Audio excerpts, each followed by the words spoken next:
Hello, and welcome to my YouTube channel, Reading Little Blue Books out loud while stoned.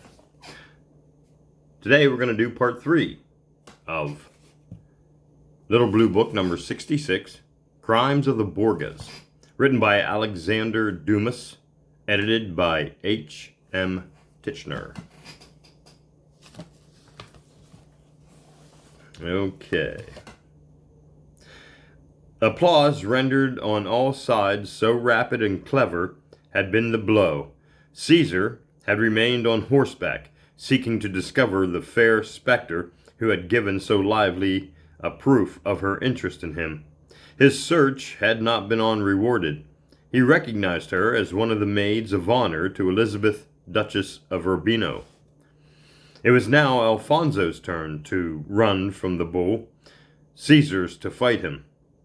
The young man therefore changed parts, and when 4 mules had dragged the dead bull from the arena, and the valets and servants of His Holiness had scattered sand over the spots stained with blood, Alfonso mounted an Andalusian steed of Arabian origin, light as the wind of Sahara that had wedded with his mother, while Caesar, dismounting, retired in his turn to reappear at the moment when Alfonso should be meeting the same danger from which he had just rescued him. Then a second bull was brought upon the scene, excited in the same manner with darts and explosives. Like his predecessor, when he perceived a man on horseback, he rushed upon him, and then began an exciting race in which it was impossible to see whether the horse was pursuing the bull or the bull the horse. After 5 or 6 rounds, the bull began to gain upon the Arabian steed with all his speed. In a moment, there was only the length of 2 lances between them. Then suddenly Caesar appeared, armed with one of those long 2-handled swords which the French used in battle. And just when the bull, almost upon Don Alfonso, came in front of Caesar, he brandished his sword, which flashed like lightning, and cut off the bull's immense head, while the body, impelled by the speed of the run, fell 10 paces further on. This blow, performed with such dexterity, was received not only with clapping of hands, but with wild and frantic outcry. Caesar, remembering nothing in his hour of triumph but the scream that had been caused by his former danger, picked up the bull's head, and giving it to one of the inquiries, ordered him to carry it to the feet of the fair Venetian. This feat, besides affording an exhibition of strength and skill to both Caesar and Alfonso, had another object as well. It was staged to show the populace the goodwill that existed between the two. If any accident should now happen, nobody would accuse Caesar. There was a supper at the Vatican. Alfonso made an elegant toilet, and about 10 o'clock, and it says toilet. I have no idea what says that. In an elegant toilet. And about 10 o'clock at night prepared to go from his quarters in the Vatican to where the Pope lived. But the door was separated to 2 courts, so the building was shut, and knock as he would, no one came to open it.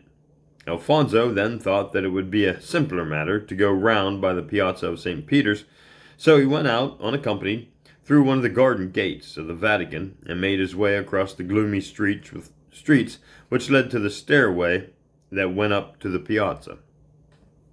But hardly had he set foot on the first step when he was attacked by armed men.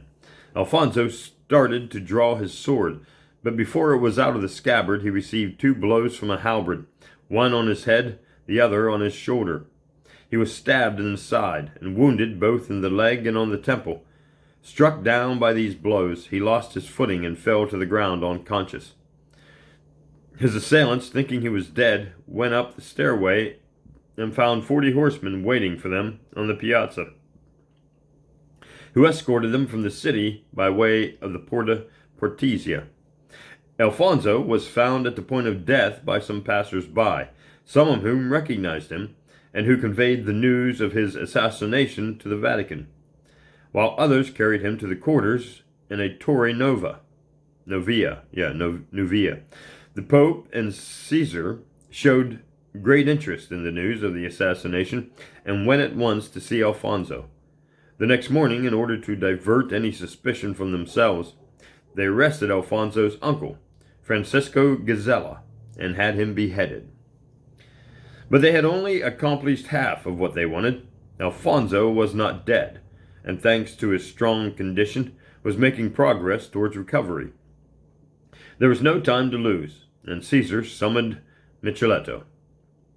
The same night, records Bacardus, Don Alfonso, who would not die of his wounds, was found strangled in his bed. Lucrezia arrived the same evening that Alfonso was strangled to death. She knew her father and brother too well to put on the wrong scent, and although they had arrested the doctors and the valets, she knew from what quarter the blow had come.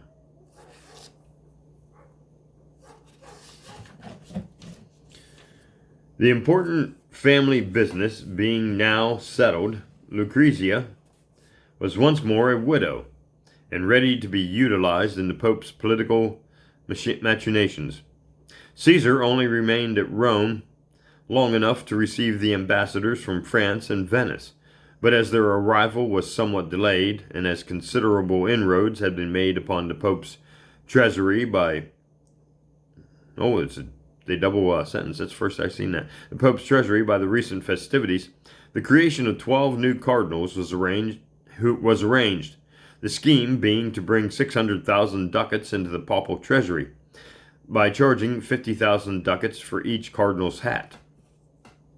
Caesar's first enterprise was against Pesaro, which he readily captured and looted. Afterwards, he went to Cesena, a third-rate town, and transformed it into a city of luxury and pleasure. For Caesar's restless spirit, there must needs be no cessation of warfare or festivities. So, when war was interrupted, feasts began, as magnificent and exciting as he knew how to make them. The days were passed in games and displays of horsemanship, the nights in revelry. The fairest women of the Romanji had come hither to make a seraglio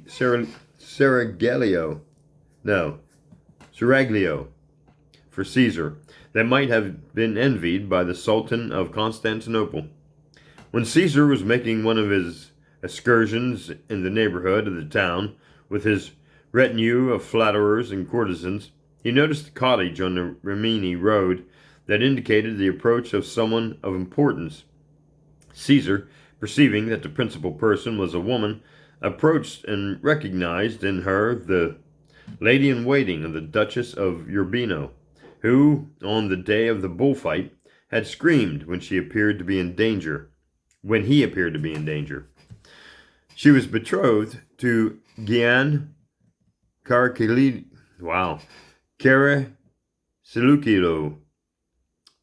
Cicaliclo, and Elizabeth of Gonzaza, her protectress and godmother, was now sending her with a retinue to Venice, where the wedding was to take place. Caesar had already been struck by the beauty of this young woman when at Rome, but when he saw her again, she seemed more lovely than ever, and he resolved to keep the fair flower for himself. He saluted her as an old acquaintance, inquired whether she was staying at Cesena, and ascertained that she was only passing through. This was all Caesar cared to know. He summoned Micheletto. The cortege had scarcely traveled a league further than a troop of horsemen overtook and surrounded them. Although the soldiers and the escort were a small force, they were at first eager to defend their master's bride. But when a number fell dead, the others, terrified, took to flight. And when the bride-to-be tried to escape, the chief of the troop of horsemen seized her and set her in front of him on his horse. Then, ordering his men to return to Caesar, he put his horse on a gallop in another direction, and as the shades of evening fell, disappeared in the darkness.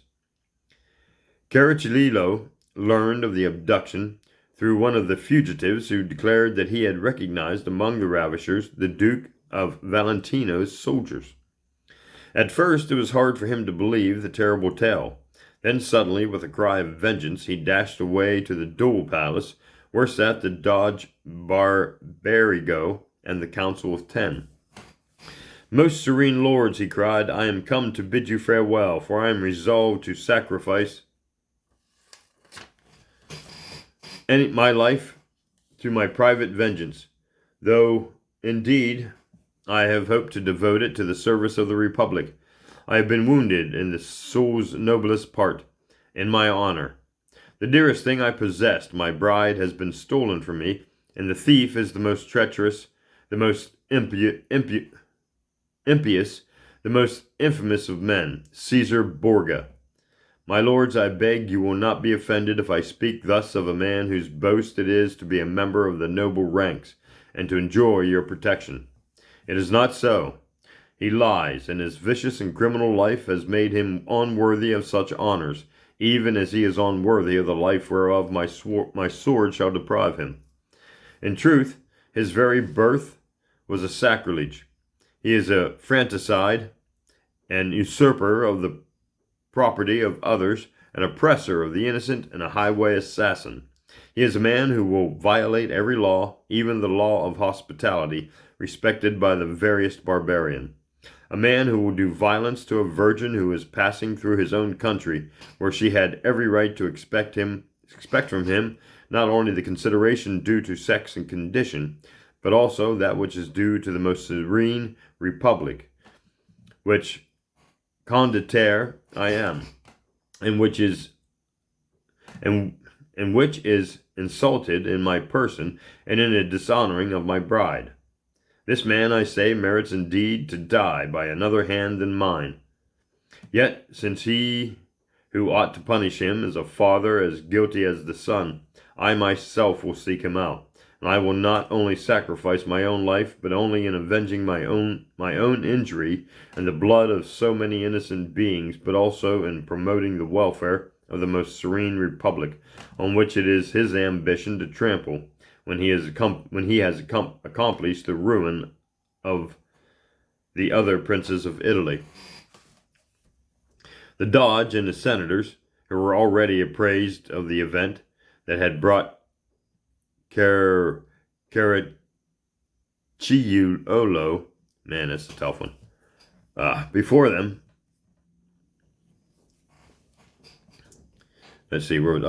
Listened with interest and profound indignation, for they, as he told them, were themselves insulted in the person of their general. They all swore on their honor that if he would put the matter in their hands, and not yield to his rage, which could only work his own undoing, either his bride should be returned to him without a smirch upon her bridal veil, or else punishment should be dealt to the guilty, and without delay, as proof the earnest wherewith the tribunal would take action in the affair. Luigi Manepti, secretary of the 10, was sent to Imola, where Caesar Borgia was now reported to be, that he might disclose to him the extreme anger with which the most serene republic viewed the outrage. At the same time, the Council of 10 and the Doge sought the French ambassador, entreating him to join them and go in person with Menenti to Caesar Borgia, Duke of Valentinos, and demand, in the name of King Louis XII, that he immediately send back to Venice the lady he had carried off. The two messengers duly arrived at Imola, where they found Caesar, who listened to their story with every mark of astonishment, denying that he had been in any way connected with the crime. He authorized Menenti and the French ambassador to pursue the guilty parties, promising to aid himself in the search. Menenti and the French ambassador went to the spot where the abduction had taken place. On the highway there had been found dead and wounded.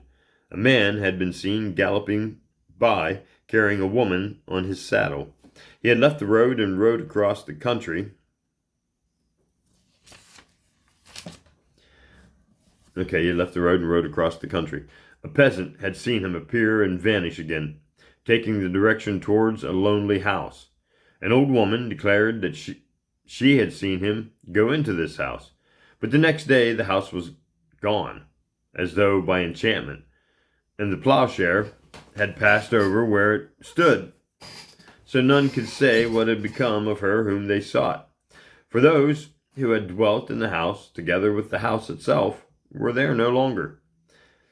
Minetti and the French ambassador returned to Venice, and related what Caesar had said, what they had done, and how all search had been in vain. No one doubted that Caesar was the guilty party, but no one could prove it. So the most serene republic, which could not be embroiled with His Holiness the Pope, forbade Caracucciolo to take any private vengeance, and finally the deed was no more mentioned. Astor Manfredi was the young ruler of Frienza, which was captured by Caesar's army. Caesar was seized with an unnatural passion for this youth, who was of beautiful appearance and resembled a girl in features. One day, Astor disappeared, just as Ceciliolo's bride disappeared. Nobody knew what had become of him.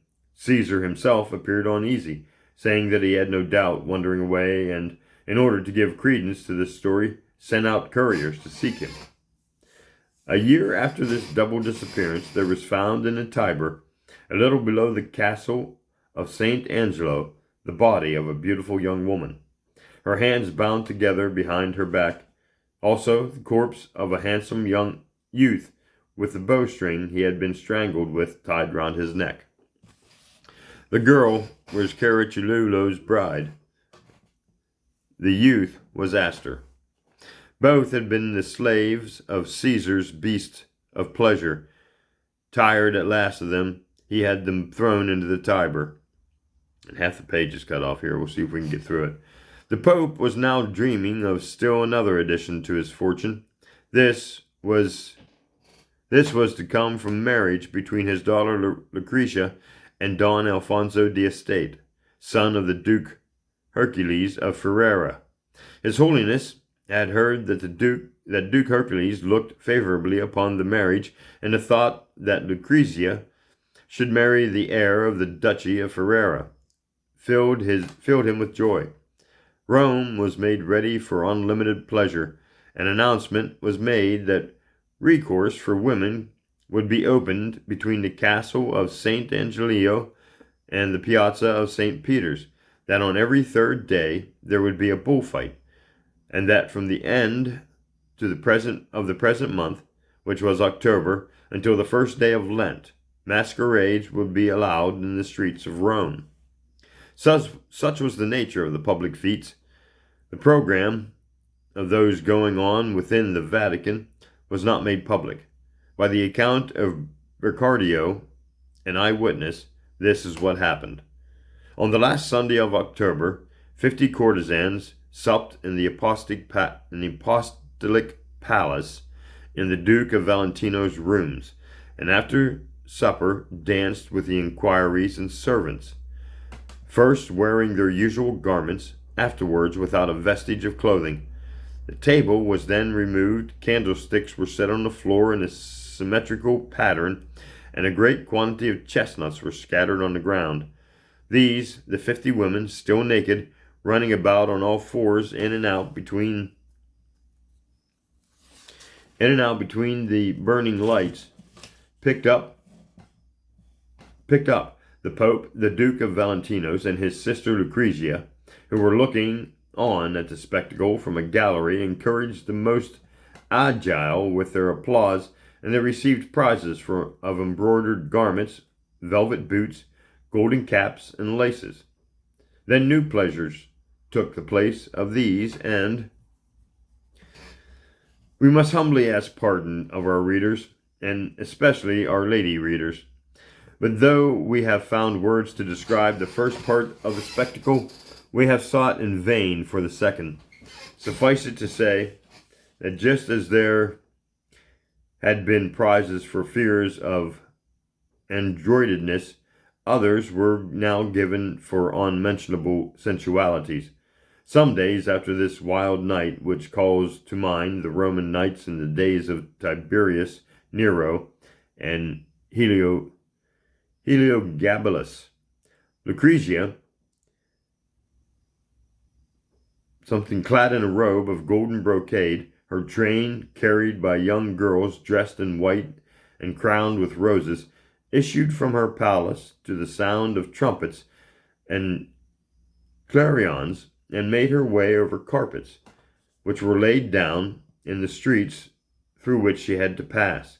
Accompanied by cavaliers and the handsomest women of Rome, she betook herself to the Vatican, where in the Pauline Hall the Pope awaited her, with the Duke of Valentino's Don Ferdinand acting as proxy for Duke Alfonso and his cousin, Cardinal d'Estates. The Pope sat on one side of the table, while the envoys from Ferrara stood on the other. Into their midst came Lucrezia, and Don Ferdinand placed on her finger the nuptial ring. The ceremony over, Cardinal d'Estates approached and presented to the bride 4 magnificent rings set with precious stones. Then a casket was placed on the table, richly inlaid with ivory, whence the cardinal drew forth many trinkets, chains, necklaces of pearls and diamonds, of workmanship as costly as their material.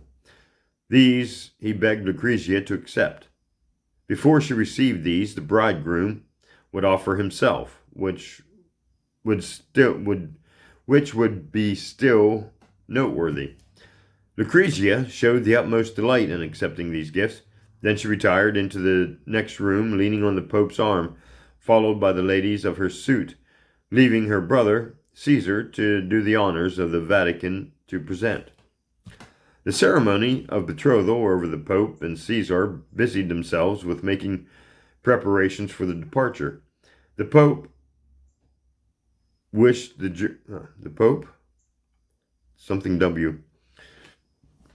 journey to be made with great splendor, sent in his daughter's company the Senate of Rome and all the lords who could display the most magnificence in their costumes and liveries.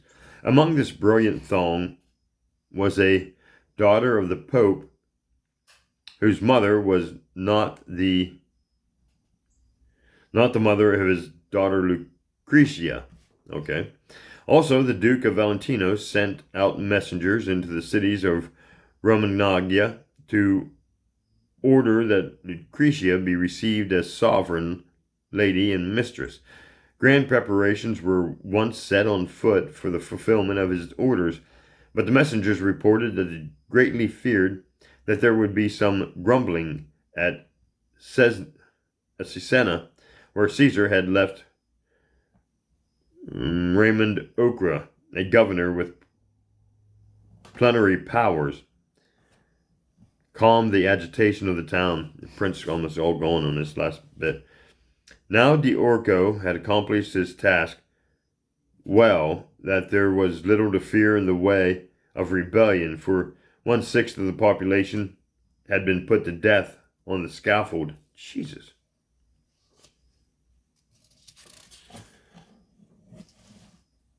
The rest, this was, okay, that's not right. The rest, yeah, it is. The rest, this was that it seemed improbable that demonstrations of joy could be expected of the town over, which Caesar Borgia was the something master. And that whole page is, I can barely read that whole page, so we're going to skip that page, which sucks. Let me get down here to where, okay, I can get down here. First, the cardinals elected would leave all their offices vacant. These offices would fall to the hands of the Pope, and he would sell them. Secondly, each of them would buy his election, more or less dear, according to his for something. The price left to be settled at the Pope's something would vary from 10,000 to 40,000 ducats. Jeez. Lastly, since as cardinals they would by law lose the right of making a will, the Pope, in order to inherit from them, had only to poison them. This put him in the position of a butcher who, if he needs money, has only to cut the throat of the fattest sheep in the flock. The nominations came to pass. The new cardinals were Giovanni Castellero, Valentino Archbishop of Trani, Francesco Remoline, ambassador from the King of Aragon, Francesco Soderini, Bishop of Volterra, Tichenor Copse, Bishop of Brezania, Nicholas Flesk, Bishop of Fregis, Francisco di Sprati, Bishop of Le Mans, Adriano Castellens, Clerk of the Chamber, Treasurer General and Secretary of Briefs, Francesco Loris, Bishop of Alva, Patriarch of the Constantinople and Secretary to the Pope, and Giacomo Casanova, Protonotary and Private Chamberlain of His Holiness. The price of their simony paid and their vacated offices sold, the Pope made his choice of those he was to poison. The number was fixed at 3, 1 old and 2 new. The old one was Cardinal Casanova, and the new ones Malchori Coppice and Adriano Castellines, from the town where he was born, and where, in the capacity of Clerk of the Chambers, Treasurer General, and Secretary of Briefs, he had amassed an immense fortune. So, when all was settled between Caesar and the Pope, they invited their chosen guests to supper in a vineyard situated near the Vatican, belonging to the Cardinal of Corneto. In the morning of this day, the 2nd of August, they sent their servants and the stewards to make preparations, and Caesar himself gave the Pope's butler 2 bottles of wine prepared with the white powder resembling sugar, whose mortal properties he had so often proved, and gave orders that he was to serve this wine only when he was told, and only to persons specially indicated. The butler accordingly put the wine on a sideboard apart, bidding the waiters on no account to touch it, as it was reserved for the Pope's drinking. The poison of the Borgias, say contemporary writers, was of 2 kinds, powder and liquid. The poison in the form of powder was a sort of white flour, almost impalpable, with a taste of sugar, and called cantarella. Its composition is unknown. The liquid poison was prepared, we are told, in so strange a fashion that we cannot pass it by in silence. We repeat here what we read, and vouch for nothing ourselves, lest science should give us a lie. A strong dose of arsenic was administered to a boar. As soon as the poison began to take effect, it was hung up by its heels. Convulsions supervened, and a froth, deadly and abundant, ran out from his jaws. It was this froth, collected into a silver vessel and transferred into a bottle hermetically sealed, that made the liquid poison. Sounds a bit cocky. Towards evening, Pope Alexander the Sixth walked from the Vatican, leaning on Caesar's arm, and turned his steps towards the vineyard, accompanied by Cardinal Carafa. But as the heat was great and the climb rather steep, the Pope, when he reached the top, stopped to take breath. Then, putting his hand on his breast, he discovered that he had left in his bedroom a chain that he always wore round his neck, when suspended a gold medallion that enclosed the sacred host. He owed this habit to a prophecy that an astrologer had made, that so long as he carried about the sacred water, neither steel nor poison could take hold of him. Let me see how far. Okay. I think that's where we'll stop. Yep, we got almost a half hour there. Well, maybe not. Here, we'll finish this page. Now, finding himself without his talisman, he ordered Monsignor Caffra to hurry back to the Vatican, and told him in which part of the room he had left it, and to bring it to him without delay. Then, as the walk had made him thirsty, he turned to a valet and asked for something to drink. Caesar, who was also thirsty, ordered the man to bring 2 glasses. By a strange coincidence, the butler had just gone back to the Vatican to fetch some choice peaches that had been sent that very day to the Pope. but which had been forgotten when he came here. So the valet went to the under-butler, stating that His Holiness and Caesar were thirsty and asking for a drink. The under-butler, observing the 2 bottles of wine set apart, and having heard that this wine was reserved for the Pope, took one, and telling the valet to bring 2 glasses on a tray, poured out the wine, which both the Pope and Caesar drank, never dreaming that it was the wine they themselves had prepared to poison their guests. Meanwhile, Carafa had hurried to the Vatican, and as he knew the place well, went to the Pope's bedroom.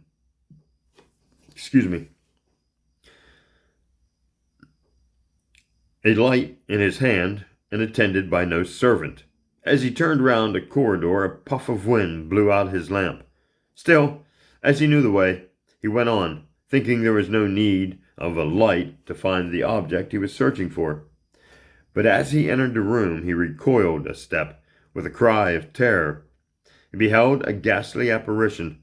It seemed that there before his eyes, in the middle of the room, between door and the cabinet which held the medallion, Alexander VI, motionless and livid, was lying on a bier at which 4 corners were burned 4 torches. The cardinal stood still for a moment, his eyes fixed and his hair standing on end, without strength to move either backward or forward. Then, thinking it was all a trick of fancy or an apparition of the devil's making, he made the sign of the cross, invoking God's holy name. All instantly vanished. Torches, bier, and corpse, and the seeming monetary chamber was once more in darkness. Then Cardinal Carafa, who himself recorded this strange event, and who afterwards became Pope Paul IV. Pope Paul IV entered boldly, and thought an icy sweat ran down his brow, went straight to the cabinet, and in the drawer found the gold chain and medallion, and hastily left to give them to the Pope. He found supper served, the guests arrived, and His Holiness ready to take his place at the table. As soon as the cardinal was in sight, His Holiness was very pale, made 1 step towards him. Carafa doubled his pace and handed the medallion to him, but as the Pope stretched forth his arm to take it, he fell back with a cry, instantly followed by violent convulsions. An instant later, as he advanced to render his father assistance, Caesar was similarly seized. The effect of the poison had been more rapid than usual, for Caesar had doubled the dose. The 2 stricken men were carried to the Vatican, where each was taken to his own room. From that moment, they never met again. As soon as he was placed in bed, the Pope was taken with a severe fever, which did not give way to emetics of bleeding. Almost immediately, it became necessary to administer the last sacraments of the Church, a saving grace, by the way, that the many victims of the Borgias had not enjoyed. And there's where we'll stop. And that's the end of part 3 of The Crimes of the Borgias. Little Blue Book number 66, written by Alexander Dumas, edited by M.H. Tichenor. Thanks for listening, and join me in